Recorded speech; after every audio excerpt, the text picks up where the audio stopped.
Hello बच्चों, let's read the question. Question कहता है give the number of sigma bonds involve in the carbon dioxide formation.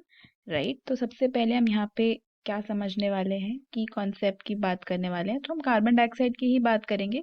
Carbon dioxide के structure को देखेंगे, उसकी हाइब्रिडाइजेशन, ज्योमेट्री, ये सब डिस्कस करेंगे। स्ट्रक्चर से ही वैसे हमें पता चल जाएगा कि उसमें कितने सिग्मा बॉन्ड्स हैं। तो देखो, कार्बन डाइऑक्साइड में कार्बन के पास 4 वैलेंस इलेक्ट्रॉन्स होते हैं, है ना। What is the electronic configuration of carbon? 1s2, 2s2, 2p2।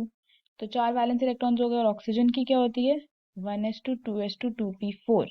तो इसके वैलेंस कितने हो गए? 6। ऑक्सीजन के होते हैं 6। राइट, ये आपका हो गया इस तरीके से। तो यहाँ पे शेयरिंग ऑफ इलेक्ट्रॉन्स हो जाती है ना। शेयरिंग ऑफ इलेक्ट्रॉन्स हो जाएगी। ये वाला जो कार्बन है ये ऑक्सीजन से 2 शेयर कर लेगा, 2 बॉन्ड बना देगा। सिमिलरली यहाँ पे भी ये कार्बन ये वाले ऑक्सीजन से भी 2 शेयर कर लेगा एंड इवेंचुअली इसका ऑक्टेट कंप्लीट हो जाएगा। कार्बन के चारों इलेक्ट्रॉन यूज हो चुके हैं। तो यहाँ पे 2 सिग्मा बॉन्ड्स बने हैं और 2 पाई बॉन्ड्स बने हैं। जो पहला बॉन्ड बनता है हमेशा वो सिग्मा बॉन्ड होता है, दूसरा जो बॉन्ड होगा वो पाई होगा, तीसरा जो होगा वो भी पाई बॉन्ड ही होता है। तो पहला बॉन्ड सिग्मा बॉन्ड होता है। सो व्हेनेवर आपको एक डबल बॉन्ड दिखता है या ट्रिपल बॉन्ड दिखता है, उसमें से एक बॉन्ड सिग्मा है, ये तो कंफर्म्ड है ही, है ना। तो यहाँ पे क्या है? 2 सिग्मा बॉन्ड्स है। आप इसकी हाइब्रिडाइजेशन भी देख सकते हो। हाइब्रिडाइजेशन हम कैसे निकालते हैं? स्टेरिक नंबर मेथड से निकाल लेते हैं।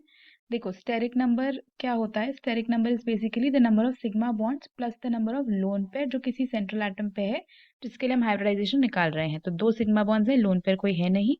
तो स्टेरिक नंबर 2 का मतलब हुआ कि 2 ऑर्बिटल्स इन्वॉल्व हैं हाइब्रिडाइजेशन में। 3 होता तो 3 होते sp2, 4 होता तो 4 होते sp3, लाइक दैट। अब इस केस में हाइब्रिडाइजेशन sp है और इसकी जो ज्योमेट्री है वो है लीनियर, है ना। और the number of sigma bonds इसमें कितने हैं? 2। और नंबर ऑफ पाई बॉन्ड्स इसमें कितने हैं? 2। Okay, so 2 is basically the correct answer for this question. Hope you understood it well. Best of luck.